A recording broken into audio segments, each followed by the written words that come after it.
지난 60여 년 동안 사용해왔던 문화재라는 명칭이 오는 5월에 역사 속으로 사라지게 되고 이제부터는 국가유산이라는 단어가 그 자리를 대체합니다. 문화재청도 국가유산청으로 탈바꿈하는데요. 개발 제한 기관으로 인식되어 왔던 오명을 씻고 지역과 상생하겠다는 계획도 밝혔습니다. 오주현 기자입니다. 지난 60여 년간 사용해온 문화재 명칭이 올해 5월 17일부터 모두 국가유산으로 바뀝니다. 지난달 이런 내용의 정부조직법 일부 개정 법률안이 국회 본회의에서 의결되면서 문화재청 역시 국가유산청으로 새 출발합니다. 그간 일본의 영향을 받아 사용해온 문화재 명칭은 재화적인 성격이 강한 데다 자연물이나 사람을 지칭하기에는 부적합하다는 지적이 있었습니다. 새로운 국가유산 명칭은 역사와 정신까지 아우르는 개념으로 유네스코 국제기준에 적합한 체제로 전환하기 위한 목적도 있습니다.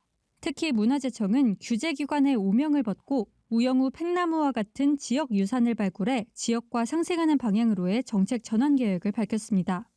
국민들이 갖고 있는 인식 속에는 규제기관 혹은 개발에 제한이 되는 기관으로 인식이 되어 왔습니다. 문화재가 가진 가치를 일반 국민에게 널리 알리고 그 가치를 보존해야겠다는 인식을 확산시키기 위한.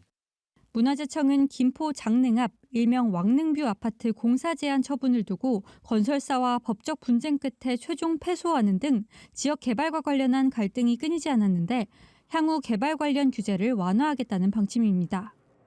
이미 개발이 다 되어서 이미 그러한 규제의 범위를 벗어나는 곳은 과감하게 빨리 풀고 또는 그 발굴에 대한 여러 가지 제한을 조건을 푼다든가 풀 수 있는 건 풀고 있는 규제 중에서 일부는 저희가 해제해 나가는 쪽으로 가는.